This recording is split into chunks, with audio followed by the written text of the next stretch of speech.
Hello friend, সবাইকে good morning. তো আজকে চলে আসলাম আর একটা মিনি ব্লগ নিয়ে। সবার ফার্স্ট টাইম চা খাবো, সেই জন্য চাটা একটু ফুটিয়ে নিচ্ছি। চাটা কড়াই ছিল, মানে মা করে রেখেছিল, সেটা আমি একটু গরম করে খেয়ে নিলাম। আর তারপরে এলাম জেঠিমাদের বাড়িতে, কারণ গোলু আজকে চলে যাচ্ছিলো মামা বাড়ি মামা ভাত খেতে। আর গোলুকে দেখো কত সুন্দর লাগছে, কতটা কিউট লেগেছে। আর ওরা দুজন তো একবার ম্যাচিং ম্যাচিং হয়ে গেছে, বৌদি আর কুচু করে। আর দাদা ওকে দিতে যাচ্ছে, ছিল ওটা পরালে ওর বাবার সাথে ম্যাচ হতো। আর মাকে একটা আমি আচার বানিয়ে দিয়েছিলাম, এটা আমিও সেখানে বানিয়েছিলাম। কেমন করে বানিয়েছিলাম পরের ব্লগে দেবো। হ্যাঁ, সুন্দর হয়েছে। তো দেখো আমি এখন আচারটা রোদেই দিলাম, আর মাছ আচার অবস্থাটা দেখো, একবারে ছাদের কাদের মাছ? বৌদিদের মাছ, বড় বৌদিরা আমাদেরকে দিয়ে দিয়েছে বৌদিরা। আর আচারটা আমি কালকে একরকম আচার বানালাম, আর এটা মা বানিয়েছিল, মা না বোন বানিয়েছিল জানি না। তো ওটা এখন রোদে দেবো। মা বানিয়েছিল, হয়তো। আর ওদিকে চিপস আছে, ওগুলো দেখাবে। হ্যাঁ, আর এই যে আমগুলো ছাড়ানো ছিল, পাতাটা সেগুলো ছটা করে দিয়েছি, খাওয়া হবে সারা বছর ধরে এরকম করে রাখলে।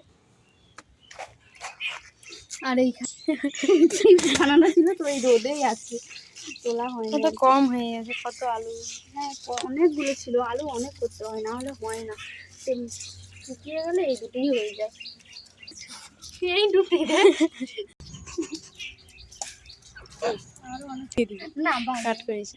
আচ্ছা ঠিক আছে। ওটা আমার কোথায় আছে দেখি। আর দেখো বাড়ির পিছনে লিচু গাছটা আছে, কিন্তু লিচুগুলো ফেটে গেছে ওই শিলাবৃষ্টির জন্য। আর নিচে এসে এখন খাবো, মায়ের চিকেন রান্না হয়ে গেছে। জল দিয়ে ধুয়ে, এত বড় মেয়ে, তোর ভাই ঝোল খায় ঝাল খায়, তুই? ভাই তো আলু মাখিয়ে ভাত খায়। তুই চপ।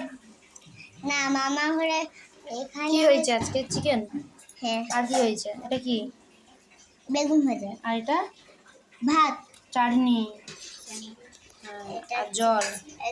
জল, চিকেন, চিকেনের ঝোলটা দারুণ বল, তোর ঝোল এটা। আর যে ভাত, ঠিক আছে, খা। আর এখানে একটা চাটনি। ইয়াস, আর লেবু।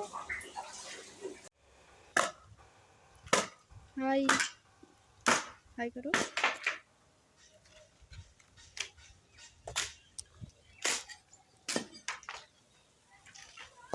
তো ওটা একটা বোনপো, আর আমি একটা জেঠিমাদের বাড়িতে এসেছিলাম। এইখানেই ওই দিদিটাও এসে, তাই কুচুটাকে একটু কোলে নিয়েছিলাম। আর এইখানের জায়গাটা আমাদের আগের জায়গাটা, এটাই অন্যরা কিনে নিয়েছে, তারা এখন পাঁচির দিয়ে ঘিরে দিয়েছে আর কি। আর কুচু তো আমাদের সাথে যাওয়ার জন্য বায়না ধরতে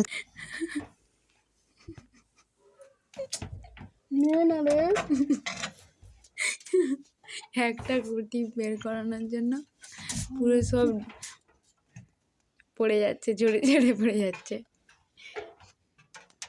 ওর ঠেস দিয়ে পুরো আলমারিটার অবস্থা, ঠেস দিয়ে দাঁড়িয়ে আছে এখানে। আমি লাল শাড়ি পরবো না, কি করে দিবি? তুই কি বলবি? তুই টপ করে। ঠিক আছে। যাই হোক, তারপর একটা ড্রেস বের করলাম, দিয়ে বেরোলাম দুজন মিলে আবার একটু বাজার যাওয়ার জন্য। বাজার মানে সামনেই আর কি। তারপর এই দোকানে এসে দেখছিলাম একটা শাড়ি।